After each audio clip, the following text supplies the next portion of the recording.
Well, the analogy of 600 years ago that the world was flat. You would look out onto the horizon and people would see boats disappearing over the horizon and think that dragons were there to swallow them up. And then scientists later proved that in fact the world was round. And again, those scientists were persecuted and jailed and tortured. But at that time, even though we believed the world was flat, it was round the whole time. It's not like suddenly because somebody said, oh, it's round, that suddenly it changed. It was our limited perspective. Because that was all we saw, that was all we knew. And so we were unwilling or unable to open our mind to other possibilities. And generation after generation proves these things that we thought were true, they end up being proven as untrue. Our times now are right. Our children and our children's children will be the generations that pull back the veil on so many of the mysteries that we have believed were the truth. And 100 years from now, when they look on our history, they will say, I can't believe that our grandparents thought that way. I can't believe that they thought A, B, C, or D. What? There's no spirits? There's no dimensions beyond ours? How silly could they be? So our goal with mystics is to start pulling that veil back now and start proving to people that the world is in fact round and that our limited flat vision of what we believe exists around us is very, very inaccurate. It's like having sunglasses on. We're told to look at the world as blue, and so we have the blue sunglasses on, and we're told that that's the only way it can be. But when you pull that lens off, you see everything that exists as it is. And it's really, we are on an adventure. We are on the cusp of discovering things that really are to our generation as discovering that the world is round was to our ancestors. And when we can open those doors, man, we're in for a ride. And what a mystic does is they see the world through clear eyes. They don't see the world through the lens that everybody else does.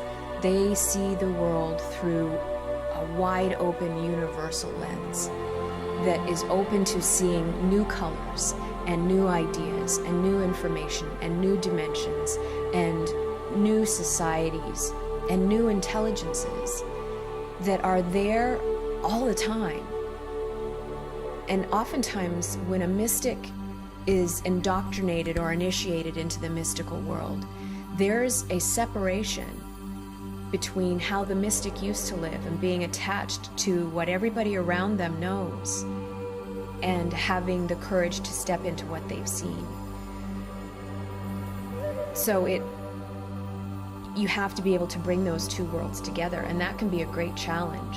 And I know that when my lenses started to change, when the vision of how I was told the world was started to shatter, that was a challenge. That was very frightening because I had to be willing to give up everything I had been taught, everything that the people I loved and respected and admired and honored, everything they had told me was being shown to be false. And that can be very daunting, especially to a young person, when all of your teachers, when you see that what they've told you as being the truth is in fact not. You have to take a moment and say, here's where I make the choice. I can look at the world through unfiltered lenses, or I can continue to keep the veil on. And when you make that choice, that makes all the difference in the world, and you become an instrument of change, or you don't. I think what a mystic does, and what a mystic invites other people to do, is to grow beyond the little tiny world they've once known. And to use the analogy of a tree, when you're an acorn, a tiny little thing, you're hidden by the little shell, and eventually little things poke out. But the only way you can become that huge oak is to stretch and grow and break boundaries and cross thresholds and stretch roots out that you never stretched out before. And the only way you can grow tall is to expand. And a mystic gives people permission to do that. And a lot of the people that we've met through this program have opened the door to others to say, this is real, it's safe, it's who you are, it's nothing you need to be afraid of, it is your natural ability, and when it's made safe, then people are then given the courage to grow. And you either grow or you die. You expand or you perish. And that's what's going on the entire planet and the entire universe right now. We are being pulled into another level of consciousness. And the mystics, the intuitives, the psychics, the energy healers, the shamans, the medicine men, the physicists, the astrologers, the quantum theory physicists, they are all opening the door to say, here's permission. Go for it.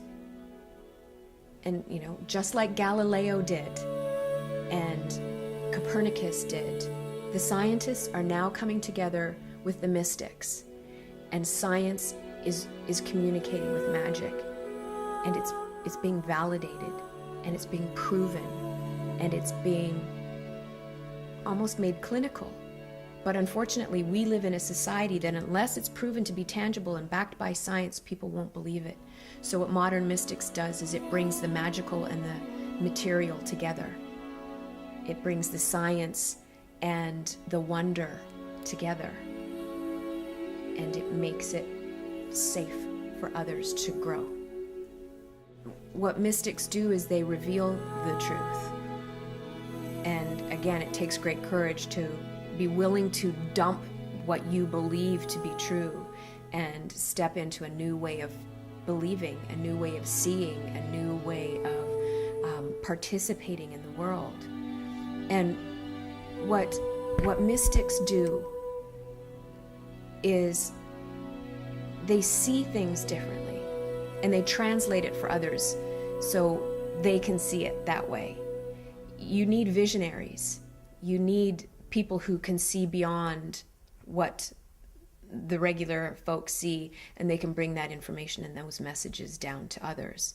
And they're in all realms of society. You know, there are mystical artists and mystical accountants and mystical doctors, and it's not limited to people who rub crystal balls or who are psychic. We are all mystical in our own special way. We've all got those abilities. And it's not supernatural. It's not supernatural. It's natural. Period. We've just forgotten how to use it. We've forgotten how to tap into it. And we've forgotten the gift of what we have naturally. And it's just remembering. We're here to remember. You know? And bringing the world of the magical people, the shamans and the psychic and those sorts of people into the mainstream. And the world is hungry for it.